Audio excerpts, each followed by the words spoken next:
Hey everyone, today I'm going to be showing you how to set up your router with a DSL or PPPoE internet connection. Now in this example we're going to be using the DIR826L, however if you have a different router, the setup steps should pretty much be the same. Now the first step to setting up your router with any type of internet connection is to log into the router. Now if you're not sure how to do this, please check out our other videos. Now once you've logged into the router configuration page, the first thing you want to do is click on the Setup tab at the top and then click on Internet on the left hand side. From here you're going to be presented with two different options. You'll see an Internet Connection Setup Wizard, which will walk you through step by step for configuring your internet connection. And then you also have the Manual Internet Connection options, which will allow you to manually configure your internet settings. Now in this example we're going to be using the Internet Connection Setup Wizard. So I'm just going to go ahead and click on that button. And from there, the Internet Connection Setup Wizard will come up. So to start it, we just want to click on the Next button. And then the first step it'll ask you to do is to set up a password. Now the password that it wants you to set up here is for your router login. Now if you've already set up a password, you can leave both those fields the same and just click on the Next button to continue. However, if you want to change your router login password, you would just delete all the dots that are here, enter your new password, and then click on Next. Now the next step in the setup wizard is to configure the time zone for the router.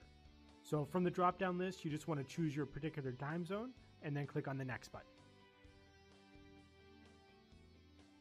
Now the next step here in the wizard is to configure your internet connection. From here we have a couple different options.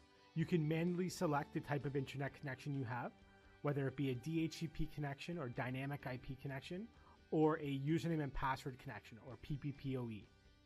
Now a DHCP connection is typically used with cable modems or cable internet providers, whereas a username and password connection or PPPoE is most commonly used for DSL providers. Now if you're not 100% sure which type of internet service you have, I'll give you the option of choosing it from the drop-down list. So right above the selection, you'll see a drop-down list where you can then select your internet service provider. Now, unfortunately, due to the amount of so many different internet providers out there, not all of them are in the list. So if yours is not in the list, and you're not sure if your internet connection uses a DHCP connection or a username and password connection, then you'll need to contact your internet service provider to confirm this information. But again, in this example, we're going to be setting up a username and password connection or PPPoE. So I'm just going to put a dot next to that and then click on the Next button.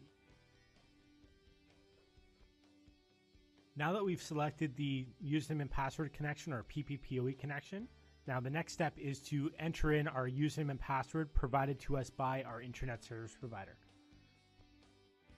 So in the username field, you want to go ahead and enter in your username, and then in the password field, you'll notice that it's full of dots. You want to remove all of these dots and then enter in your password that was provided by your internet service.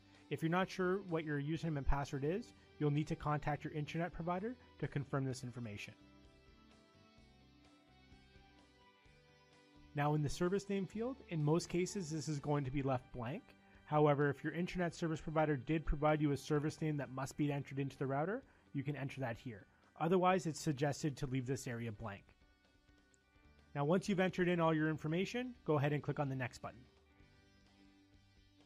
Alright, and then that's it. Now your internet connection should be set up. From there, you just want to click on the Connect button. Now depending on the router that you have, you may get a countdown while the router reboots, or the screen might just flash or take you back to the home page. Once you're taken back to your home page, your internet connection should be working. You can confirm this by clicking on the Status tab at the very top of the dealing page, and then underneath the WAN section, you should have an IP address there. You can also confirm this by opening up a new tab or opening up a new web page, and your home page should come up.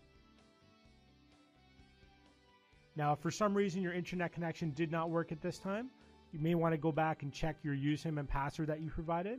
In most cases, it may have been just a typo or the wrong username and password was used. For more helpful videos, please check out support.dlink.com.